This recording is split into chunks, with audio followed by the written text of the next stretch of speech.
नमस्कार दोस्तों, stock market studies में फिर से एक बार आपको बहुत बहुत स्वागत करता हूँ। तो आज मैं बात करूँगा एक ऐसे कंपनी के बारे में जो देखा जाए तो पावर इंडस्ट्रीज में एक अच्छा खासा नाम कमा के रखा है। और देखा जाए तो कंपनी एक एनबीएफसी है, मतलब एक फाइनेंस कंपनी है। तो एनबीएफसी का मतलब आप सभी जानते हैं, नॉन बैंकिंग फाइनेंशियल कंपनीज। तो नॉन बैंकिंग फाइनेंशियल जितने सारे कंपनीज है, तो जो जो क्या करते हैं, लोन प्रोवाइड करते हैं। तो लोन प्रोवाइड करने के लिए खुद को भी तो लोन लेना पड़ता है ना।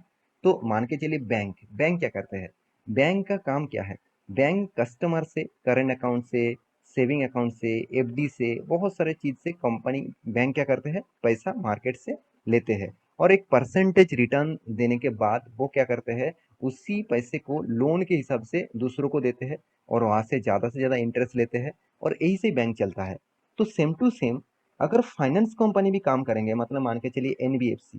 तो एनबीएफसी जैसे बजाज फाइनेंस जो इंडिया के नंबर वन एनबीएफसी है, तो बजाज फाइनेंस, बजाज फिनसर्व, तो इस तरीके से कंपनी आप देखेंगे तो एक एनबीएफसी है।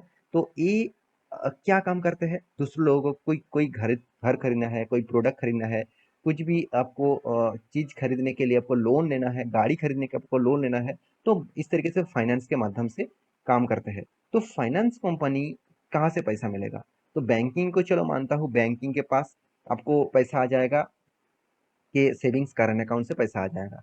तो फाइनेंस कंपनी को कहाँ से पैसा आएगा, तो फाइनेंस कंपनी को क्या करना पड़ता है, फाइनेंस कंपनी को बॉन्ड्स इशू करना पड़ता है। मतलब कोई भी मतलब आरबीआई से, साथ ही साथ कोई भी जगह से आपको लोन लेना है, मतलब आरबीआई से वो लोन ले सकते हैं। साथ ही साथ उसको एक्स्ट्रा पैसा का जरूरत है तो उसको क्या करना पड़ना पड़ता है, बॉन्ड इशू करना पड़ता है। तो मैं आज बात करूंगा इसी के बारे में, क्योंकि कंपनी ने एक बहुत बड़ा लोन ले चुके हैं। तो इस लोन के लिए कंपनी क्या फ्यूचर में इस तरीके से लोन लेने के बाद कंपनी क्या टिक टिक पाएंगे, क्या कंपनी इस तरीके से लोन को मिटा पाएंगे। तो चलो मैं पूरा डिटेल्स आपको डिस्कस करने वाला हूँ, और बॉन्ड क्या है इसी के बारे में भी बात करूंगा। तो वीडियो को लास्ट तक जरूर देखना। और अभी तक आपने इस चैनल को सब्सक्राइब नहीं किया तो जरूर सब्सक्राइब कर लीजिए, क्योंकि आपको daily basis stock market information और अपडेट चाहिए, तो आपके लिए इस चैनल बहुत अच्छा रहेगा।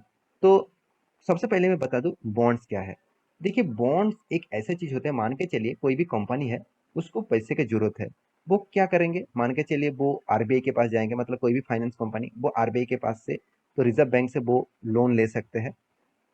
और अगर आरबीआई मान के चलिए एक लोन लिमिट कर दिया, तो उससे ज्यादा आप लोन आरबीआई से नहीं ले सकते, तो उसको पैसे का जरूरत है, वो कहाँ से लेंगे। तो वो क्या करते हैं, वो ऑफर करते हैं बॉन्ड्स का, मतलब बॉन्ड्स का ऑफर करते हैं। चलो मैं बॉन्ड इशू कर रहा हूँ, तो कितने अमाउंट का मान के चलिए डिसाइड किया कंपनी ने, 7,500 करोड़ का बॉन्ड यहाँ पे इशू करने वाला है। मतलब 7,500, सॉरी ज्यादा जीरो लिख दिया, 7,500 करोड़ का टोटल बॉन्ड इशू करने वाले हैं। तो इस बॉन्ड इशू करने से क्या होगा, आपको बॉन्ड खरीदना होगा। अगर कंपनी बॉन्ड खरीदने के बाद आपको क्या करेगा, कंपनी आपको रिटर्न देंगे। मान के चलिए बॉन्ड के ऊपर आपको कंपनी डिसाइड किया कि मुझे आपको 10% तक रिटर्न आपको दूंगा। ऐसे कोई गारंटी नहीं होता है बॉन्ड में कि आपको 10% ही मिलेगा। कंपनी में अगर लॉस हुआ तो आपको भी लॉस लेना पड़ेगा। तो बॉन्ड भी कोई सेफेस्ट बॉन्ड नहीं है। हाँ, बहुत सारे गवर्नमेंट बॉन्ड्स होते हैं जहाँ पे थोड़ा सा सेफ्टी जोन दिखने को मिलता है, वहाँ पे भी 7-8%, 9% तक आपको मिलेगा।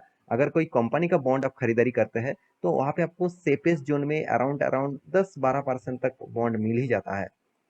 तो बॉन्ड इशू इसीलिए करते हैं कि कंपनी के हाथ में पैसे की जरूरत होता है, तब मतलब लोन लेने का जरूरत होता है, वो मार्केट में बॉन्ड इशू करता है।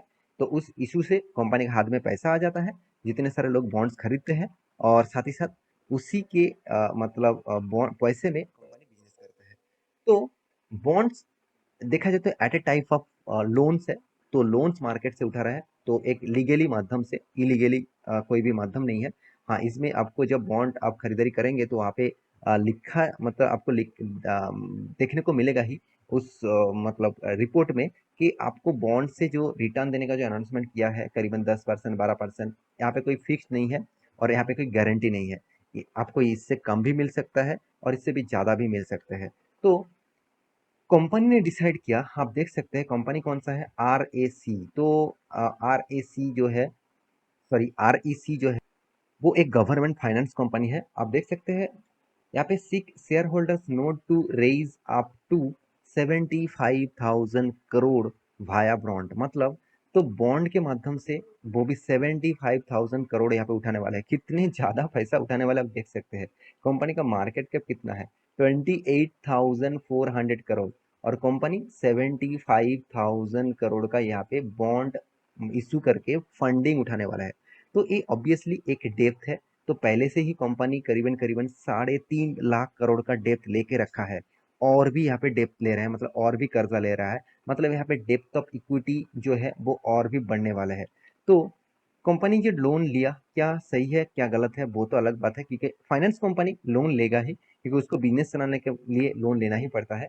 तो आप देख सकते हैं REC limited will seek share holder approval. मतलब देखिए, इस तरीके से लोन लेने से पहले शेयर होल्डर का अप्रूवल जरूर लेना पड़ेगा, क्योंकि देखिए बिजनेस अभी आप खुद के हिसाब से चलाएंगे ऐसे बिल्कुल नहीं हो सकता। क्योंकि बहुत सारे शेयर होल्डर ने आपके ऊपर आपके कंपनी के ऊपर भरोसा करके निवेश करके रखे हैं। आप बहुत जगह से लोन ले लेंगे, आप लोन चुकता नहीं कर पाएंगे, तो इस तरीके से सिनेरियो के लिए आपको शेयर होल्डर का अप्रूवल लेना पड़ेगा। क्या शेयर होल्डर अगर अप्रूवल दे दिया कि चलो आप बिजनेस करने के लोन ले लो, तो जिम्मेदारी मैं भी हूँ, अगर आप बर्बाद हो जाएंगे तो मैं भी बर्बाद हो जाऊंगा, कोई बात नहीं। अगर आप अच्छे करेंगे तो मुझे भी फायदा मिलेगा। तो इस तरीके से अप्रूवल शेयर होल्डर से पहले से ही लिया जाता है। तो मैं जरूर कहूंगा, इस तरीके से अप्रूवल के बिना कोई भी मतलब कंपनी काम नहीं कर सकते। तो कंपनी देखिए 75,000 करोड़ का टोटल बॉन्ड इशू कर चुके हैं, और नेक्स्ट वीक के लिए ऑब्वियसली इशू आ जाएगा। तो मेरे कहने का मतलब है, यहाँ पे जो एनुअल जनरल मीटिंग हुआ था 6, और यहाँ पे share holder is schedule to September 16, 2022। तो एनुअल जनरल मीटिंग में सारे के सारे फाइनलाइज हो जाएगा, और आप कंपनी के बाकी डिटेल्स भी देख सकते हैं। तो आपको मैं इस कर्जे के बारे में क्यों दिखा रहा हूँ, क्योंकि देखिए कंपनी कौन सा है। कंपनी आप सभी जानते हैं गवर्नमेंट कंपनी है, मतलब एक पीएसयू कंपनी आप बोल सकते हैं। क्योंकि आप देख सकते हैं REC is a central public sector, यहाँ पे देखिए central public sector undertaking under the ministry of यहाँ पे पावर, यहाँ पे देखिए इन्वॉल्व्ड। तो फाइनेंस प्रोजेक्ट के ऊपर काम करते हैं, और वो भी मिनिस्ट्री ऑफ पावर। तो सोचिए गवर्नमेंट कंपनी है। तो गवर्नमेंट कंपनी का काम क्या होते हैं? सर्विसेज देना, मैं बहुत बार बोल चुका हूँ। और इस सर्विसेज देने के चक्कर में वो ज़्यादा से ज़्यादा लोन ले लेते हैं, ज़्यादा से ज़्यादा कर्जा ले लेते हैं। तो यही बात यहाँ पे देखने को मिला है। तो 75,000 करोड़, सोचिए कितने बड़े अमाउंट कंपनी लोन के हिसाब से लेना चाहते हैं। तो कंपनी का मार्केट कैप 28,000 करोड़ है, और कंपनी लोन लेना चाहते हैं 75,000 करोड़।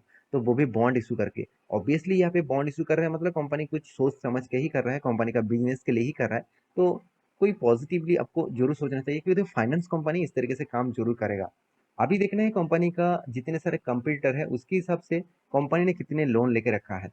तो आप देखेंगे इसका जितने सारे कंप्यूटर्स है उसके हिसाब से आपको डेप्थ देखने को मिलेगा। इस कंपनी का डेप्थ कम है कंपेरिजन टू आईआरएफसी, ये भी रेलवे गवर्नमेंट का है।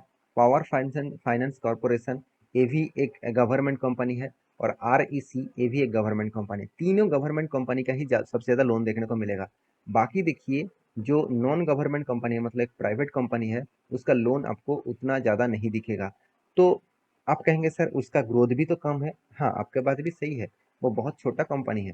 इस छोटा कंपनी होने के बाद भी कंपनी आपको सेल्स ग्रोथ देखिए, सारे के सारे कंपनी का सेल्स ग्रोथ नेगेटिव में है। सिर्फ आईआरएफसी का सेल्स ग्रोथ मतलब क्वार्टरली सेल्स ग्रोथ अच्छा खासा है। और आरईसी का सेल्स ग्रोथ थोड़ा सा वीक देखने को मिला है। तो कंपनी का प्रॉफिट एंड लॉस के बारे में बात करूँ, तो कंपनी का प्रॉफिट एंड लॉस, लगातार कंपनी प्रॉफिट भी कर रहा है। ऐसे नहीं कि कंपनी सिर्फ लोन ही लेके रखा है, कंपनी बिजनेस नहीं कर रहा है, कंपनी का प्रॉफिट नहीं हो रहा है। बिल्कुल प्रॉफिट तो जरूर हो रहा है, और अच्छा खासा प्रॉफिट भी कंपनी कमा रहा है। तो मेरे कहने का मतलब है, इतना अच्छा खासा प्रॉफिट कमाने के बाद भी कंपनी आपको रिटर्न नेगेटिव क्यों दिया? क्योंकि मैं पहले भी बोल चुका हूँ, बार बार बोलूंगा कि कंपनी पीएससी जितने सारे कंपनीज है उनके ऊपर आपको ज़्यादा भरोसा नहीं करना चाहिए, क्योंकि गवर्नमेंट का काम ही होता है सर्विसेज देना, कोई प्रॉफिट कमाना उसका टारगेट नहीं होता है। तो इसीलिए स्टॉक पीटे जाते हैं, मतलब स्टॉक में उतना ग्रोथ नहीं होता है। क्योंकि आप इसका इन्वेस्टर के बारे में बात करूँ, आप देखेंगे तो प्रोमोटर कितना 52%, एफआईएस कितना 23%, डीएस कितना ओनली 8%, और पब्लिक कितना 15%। तो देखिए इन्वेस्टर को आपको यहाँ पे तो देखने को मिला ही मिला है। इन्वेस्टर कौन है वो तो देख लीजिए। आप देख सकते हैं ज़्यादा से ज़्यादा फंड जो है वो ज़्यादा से ज़्यादा गवर्नमेंट फंड आपको दिखेगा। तो कंपनी का अभी कैश फ्लो के बारे में बात करें, तो कंपनी का कैश फ्लो क्या है वो भी आपको मैं दिखा दूं। तो कंपनी का जो कैश फ्लो आपको देखने को मिला, तो वो नेगेटिव में है। तो ये एक बहुत बड़ा नेगेटिव पॉइंट्स मुझे देखने को मिला। और इस पॉइंट के कारण ही मैं कंपनी के ऊपर उतना ज़्यादा भरोसा नहीं करता हूँ और मेरे पास इस कंपनी का कोई हिस्सेदारी भी नहीं है। क्योंकि देखिए, जो कंपनी का कैश फ्लो नेगेटिव में है, मतलब कंपनी माल बेच दिया, कंपनी प्रॉफिट एंड लॉस में, देखिए प्रॉफिट एंड लॉस में इतना बड़ा प्रॉफिट दिखा दिया, इतने बड़ा प्रॉफिट यहाँ पे दिखा दिया, और कंपनी के हाथ में कैश में क्या नेगेटिव, मतलब पैसे हाथ में टाइम टू टाइम नहीं आ रहा है। कंपनी माल तो बेच दिया, उसके बाद कंपनी हाथ में प्रॉफिट तो दिखा दिया, मतलब कंपनी खाते में तो प्रॉफिट दिखा दिया और हाथ में लिक्विड कैश नेगेटिव में है। तो मैं इसीलिए आपको बोलूंगा, इस कंपनी के ऊपर आप निवेश करके रखे हैं तो आपके रिस्क के हिसाब से करिए, क्योंकि वो बहुत रिस्की कंपनी है। अगर आपको फाइनेंस कंपनी के ऊपर जाना ही है तो ऑब्वियसली मैं जरूर कहूंगा गवर्नमेंट फाइनेंस कंपनी के हिसाब से मुझे आईआरएफसी अच्छा लगता है। और आप देखेंगे तो इस कंपनी का दूसरा जो एक कंपनी है पावर फाइनेंस कॉर्पोरेशन, इसके ऊपर भी आप फोकस रख सकते हैं। तो ये था कंपनी का पूरा डिटेल्स। तो आशा करता हूँ सारी जानकारी आपको मिल चुका है। मेरे वीडियो कैसे लगा जरूर कमेंट करना, इसी तरीके से वीडियो पाने के लिए चैनल को सब्सक्राइब भी करना। मिलते नेक्स्ट टॉक लेके, तब तक के लिए अच्छे से रहिए, अपने ख्याल रखिए, बाय बाय।